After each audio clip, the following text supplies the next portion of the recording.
anthropocentric, many spiritual and nonsensical realities are not acknowledged, when in reality, they're actually more real than corporeal realities.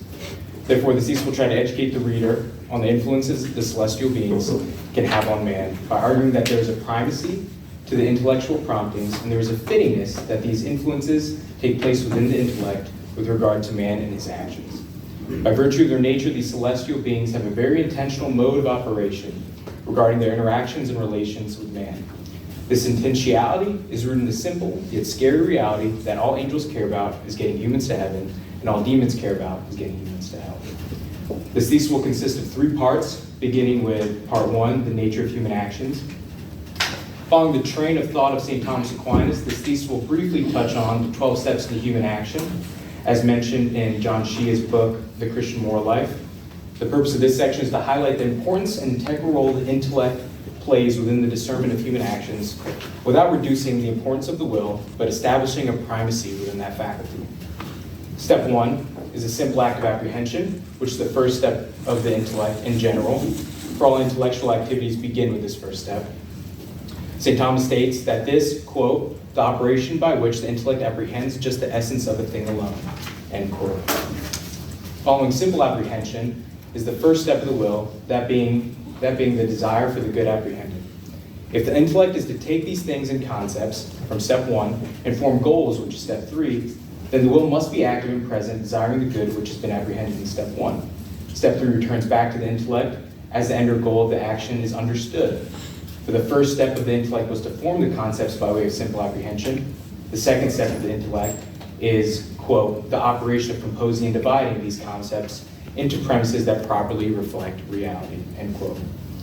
Following is step 4, which resides in the will, states the intention of the end. And this is important insofar as the end or goal is determined by the intellect, then the will must love it, for all actions are intended out of love for the end. The fifth step, which is counsel, has a bit of nuance to it as the intellect takes counsel and begins to take steps towards applying said goal to a particular situation. The step involves research and the virtues as the intellect begins to determine how to go about achieving this goal in the best way possible. While for some human actions, deliberate counsel is not always necessary, for many actions it is essential. The sixth step takes place within the will and is called consent.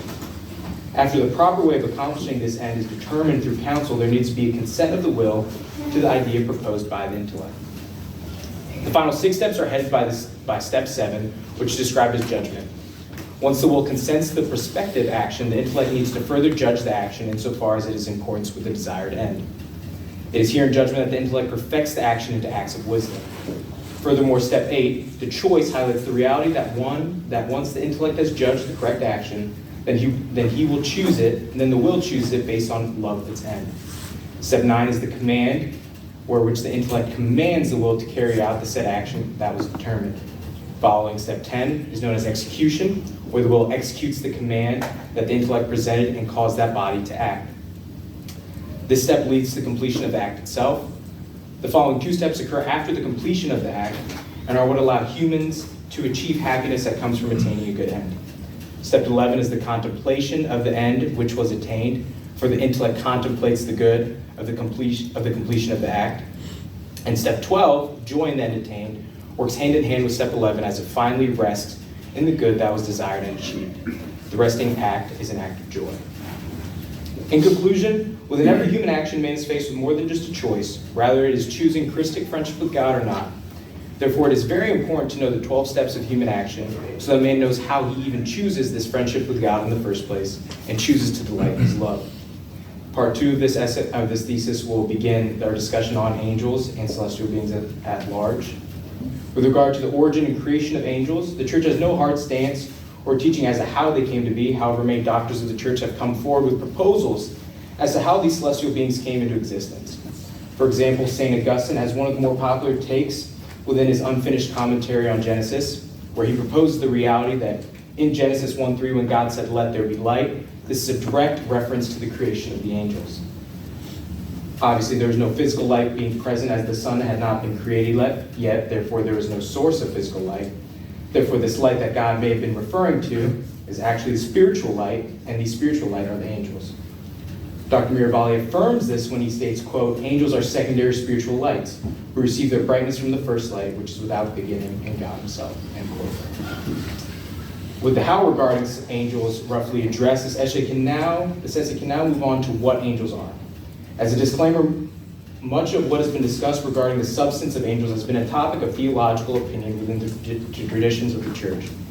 The Catechism states that angels are spiritual, non-corporeal beings who are personal and immortal creatures, surpassing in perfection all visible creatures. Furthermore, within the materially created order, there can be beings with the same essence that are differentiated by matter. However, angels, because every angel is different species from every other angel. This is due to the reality that they are purely spiritual beings and have no bodiliness or material element to differentiate them from others.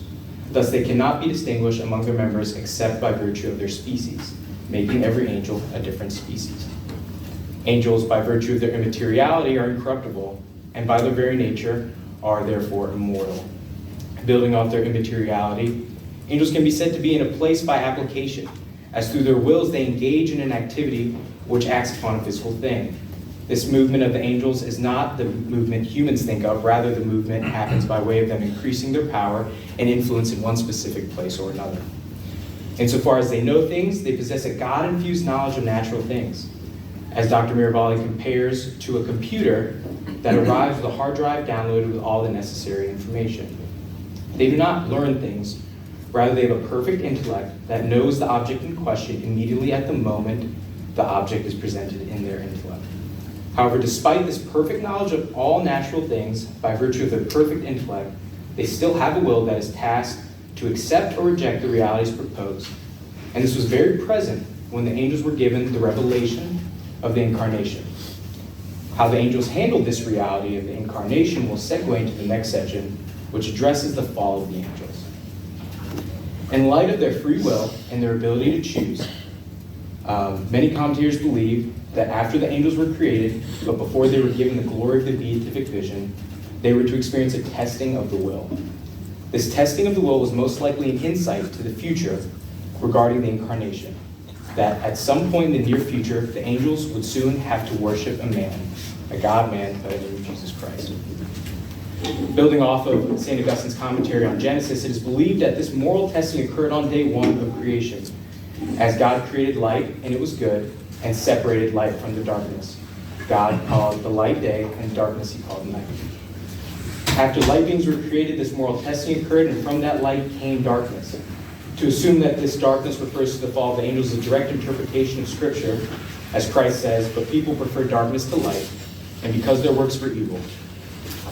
Thus, within the first day of creation, this moral testing occurred. These angels had to make the choice to worship the God-man or not.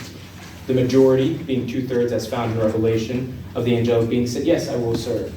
However, quote, one angel known as Lucifer rebelled in disobedience at hearing this divine plan, balked in pride at the idea that as an angel who was created on a higher level of perfection than man, he would have to turn and offer worship to a God-man who would have an inferior human nature. The concluding part 3, celestial beings interacting with man's free will, the limitations to their interactions with man to begin. Before discussing how celestial beings can influence man to act, it is important to address the limitations they have when it comes to their interactions with man. For much of their interactions with man are limited due to their nature. When it comes to any celestial influence, diabolical or angelic, it is important to remember two things. One, that they are limited by their angelic nature they possess, and two, that they are bound by divine permission. Firstly, celestial beings are limited to their specific nature they possess, for that will give a limitation as to what they can do and how they can interact. Secondly, insofar as divine permission is concerned, celestial beings cannot do anything outside of the permissions of God himself. Lastly, angels nor demons can directly affect the man's will, as that belongs to God alone. Nor can they bring about the necessity of sinning, as man still has the choice to give in to the machinations of the evil one or not. Again, every human action is morally inscribed in habit form, meaning that every human action draws man closer or further from man's beloved bridegroom, and that these human actions can easily become repetitive and hard to break. Therefore, angels who are chiefly concerned with man's salvation and demons who are chiefly concerned with man's damnation will try to influence man and man's actions to get him to conform to their own celestial desires. Therefore, in light of the teachings from the Angelic Doctor, St. Thomas Aquinas, this section of the thesis will approach every step of the human action that takes place within the intellect and address how celestial beings may attempt to influence or tempt man amidst each step. As stated earlier, the first step of all human action begins in the intellect, and that step is called simple apprehension, and here the operation by which the intellect apprehends just the essence of a thing alone. Angels, by virtue of their ability to illuminate man, do so by proposing intelligible truth to man. By virtue of this illumination, man can more readily and properly apprehend the essence of a thing, for they are given the light to see the thing for what it is. Guardian angels would be very active and present within this step, as the guardian angel serves as an instructor, ordered toward the illumination of doctrine, which is done primarily through the introduction of images and ideas. While the angels aim to illuminate individuals toward deeper Christic friendship with God, demons do not. Demons can disturb the interior imagination of man by darkening his intellect and confusing the image in one's imagination. They can do so by introducing reality and introducing ideas that are contrary to truth and contrary to reality. The second step within the intellect is called the understanding of the end or goal that is to be pursued, which is the operation of composing and dividing concepts into premises that properly reflect reality. With the help of one's guardian angel, one can unite concepts that are desired, which is in step 2, into goals that are oriented toward the highest end. On the contrary, demons do not want man to understand such good, proper ends, so they try all they can to distort the understanding and disorder the goods desired. In light of C.S. Lewis's Screwtape Letters, the demons aim to disorder the goods of the patient. Screwtape, the lead demon, speaks to Wormhole, the younger demon, about pulling man away from the greater goods by enticing him with lesser goods, by highlighting the importance of lunch or something trivial. Eating or bodily health are not bad things whatsoever. However, Wormhole desires to pull man away from prayer and of other higher goods by enticing him with natural goods. The fifth step, which is counsel, is where the intellect takes counsel and begins to take steps towards applying said goal to a particular situation. Celestial beings within this section will utilize past experiences or memories to remind the individual on how they went about this in the past.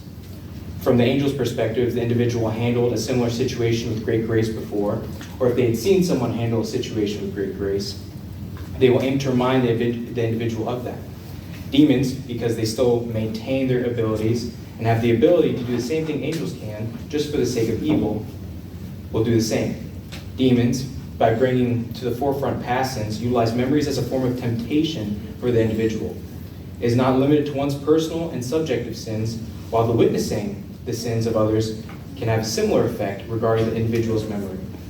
Whether it's through their own personal experiences or the witnessing of others, demons and angels can utilize these memories to influence the individual as they begin to take counsel toward action. The seventh step, which is described as judgment, is where the intellect needs to further judge the action insofar as it is in accordance with the desired end. Here, guardian angels, if the humans they were designed to protect, designated to protect, are perfecting the actions into wise acts, will take defensive measures to protect man and his ability to choose the good. Through the protection of their guardian angel, man will be able to properly judge the wisest plan of action. From the demon's point of view, they will aim to darken man's reason so that it may consent to sin. In doing so, man could lose the ability to acknowledge something as true or wise and be unable to judge properly and succumb to the evil temptations of making something appear as true. The ninth step of human action is command, which is where the intellect commands the will to carry out the said action that was determined. As man aims to honor Christic friendship with God with the action he has discerned most fitting to do so, his guardian angel will protect and affirm him as he conducts this action. Through this affirmation of protection, man will be able to sustain focus and be very keen to making sure the goal is attained. Demons, knowing that this is one of their last opportunities to influence man within this specific action, will fight to deter man from finishing the action. They will do